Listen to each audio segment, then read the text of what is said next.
One of the things that we skipped out on talking to you about, we talked about Trinidad Tobago 2017, right?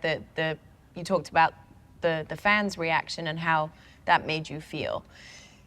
Media, it can be a tricky line, right? Because obviously you got a bunch of people here who are former players, former friends, former teammates, right? And I guess I'm just interested how you felt about the media reaction to that point in time. Obviously there was a very well publicized spat between you and Taylor as well. I don't know if you guys have reconciled that. Is that like a thing? Have you guys spoken about that? Yeah, I've spoken to him recently, so. Okay. Yeah. You're cool? Yeah, I don't think we were ever not cool, but I spoke to him, so. Okay. And in media in general, did you feel some kind of a way about the way that was handled that moment? I feel like there was a lot of people just talking, you know? And like, nobody was really making sense. Everybody just wanted a platform to talk, you know? And people that, part of the team, that did things that if you asked them today, was that detriment or was that helpful in a team trying to qualify for a World Cup? You know, and all the pressures that go into that. Do you think you were helpful? And they probably answer no, but they're the ones talking, you know? And that for me took it hard because, you know, if you're gonna speak on the whole thing. Yeah, be, I mean, be truthful. the players are gonna get it and deserve it so, but also it's like the development of youth soccer in the States. Like, why aren't we developing better players? Why weren't we qualifying for more Olympics? Why were we missing out? Like, why was there such gaps? And trying to figure out how to make it where it's not pay to play so much, you know what I'm saying? So you feel like there was too much finger pointing, and like the players are just made to be like the scapegoat when it's a bigger problem. The players caught a lot of it because they were front and center to get it, right? And it's what comes with the job, you know what I mean? But at the same time, it's like U.S. Soccer got to take some heat for it too, because what are we doing for our development to make it better, to give kids the opportunity to get better coaching? From my perspective, on the outside looking in, and just caring, I think a lot of positives came from not making the World Cup, because then you trying to address you got to look the at overall picture. But regardless of all that, the team should have beat Trinidad. Yeah, right? but the thing is, the quality that we have in the pool Yeah. was good enough to beat that to get a result at the very least. Sure, you start off the World Cup cycle. Were we? Why do you say that?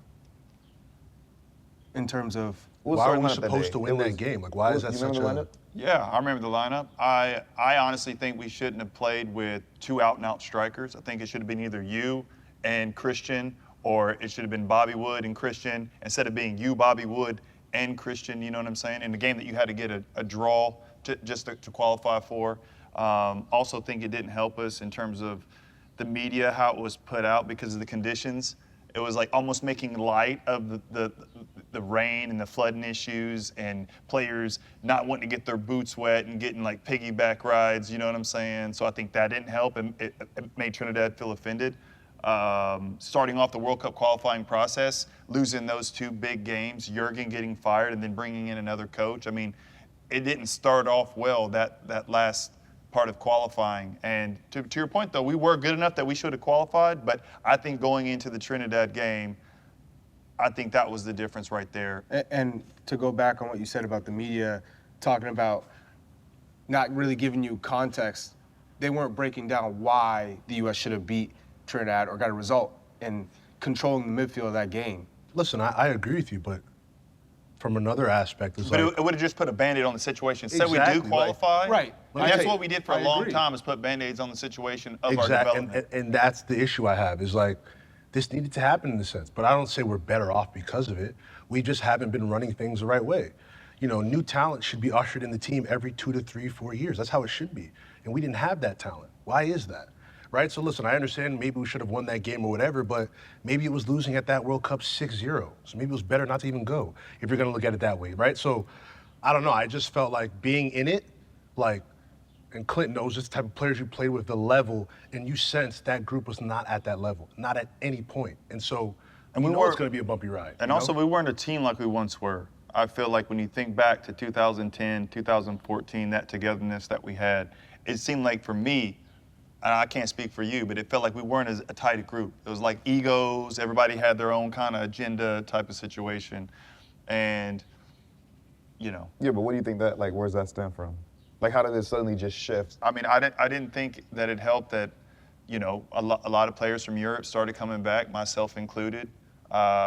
You know, coming back to MLS.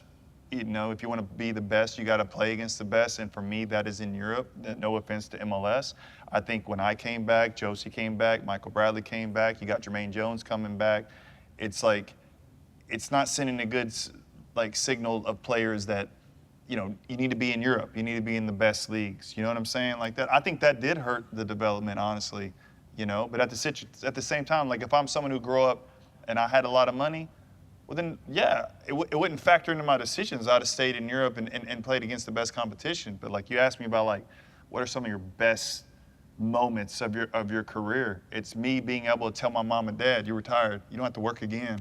Like, thank you for all the drives to Dallas, to going in debt, you know, raising off of ramen noodles, macaroni and spam. You know what I'm saying? Hit though, bro. So like, even though like I think it hurt the game, I mean, it is what it is. I mean, what do you think?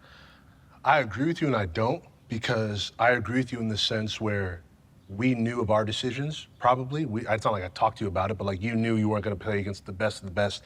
I did as well. But I don't think that in any way should have affected everybody else around us, right? Because there's a lot of people that haven't been over there, that haven't played against the best. So what I do shouldn't affect what, you know, the next guy does. You should have your own hunger and your own vision of what you want to do. You know what I'm saying? No, I agree. I think I agree with both of you in the sense that, like, especially what one person's doing shouldn't dictate for the rest, right? I do think that there's a certain responsibility that we have or that we had, but I also agree that it's the generational misses that we had, right? Like there's that gap, those gap years where even if you're coming back, there should be players who are going the opposite direction. There should be players who are hungry and saying like, oh damn, I just saw these guys do X, Y, and Z. They went and played here and there around the world. I'm hungry, I want that same stuff. I'm personally motivated because I want to take my career as far as possible. Okay, what I've seen from them, I'm saying them, I came back as well. What I've seen from these guys when they came back is that that's also an option further along in my career. But early stages, man, you got to go challenge yourself. You got to go push yourself. You got to go try to, especially if you have that opportunity. Like if you have no other options and it's like, well, damn, it's either this or that, then okay, that's one thing. But if you have the potential to go out there and pursue it, if you never went and chased it, yeah, you would have regrets.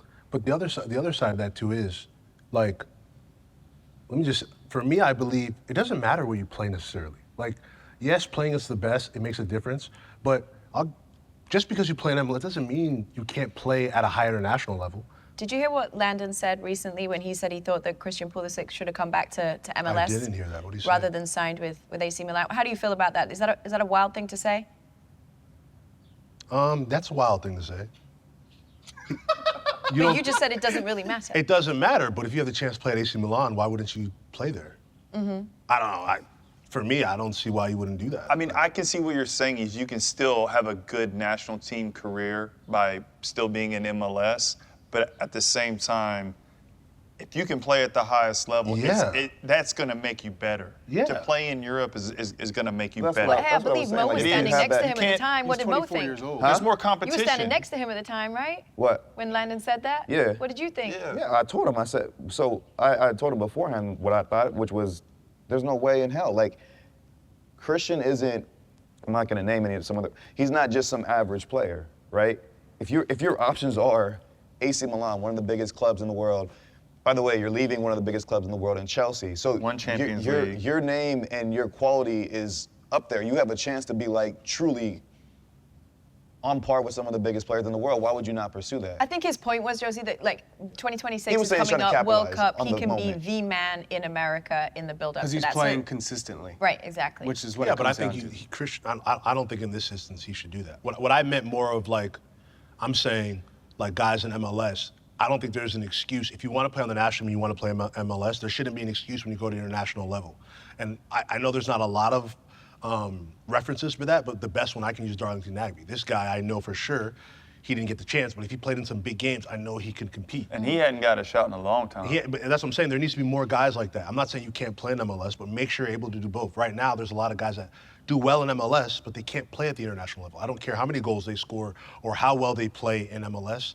they can't do it at the international level. So that's the gap that's got to be bridged too. Thank you for watching. If you liked this episode of Kicking It, then don't forget to hit the like button and subscribe to enjoy more raw and unfiltered content from me and the boys.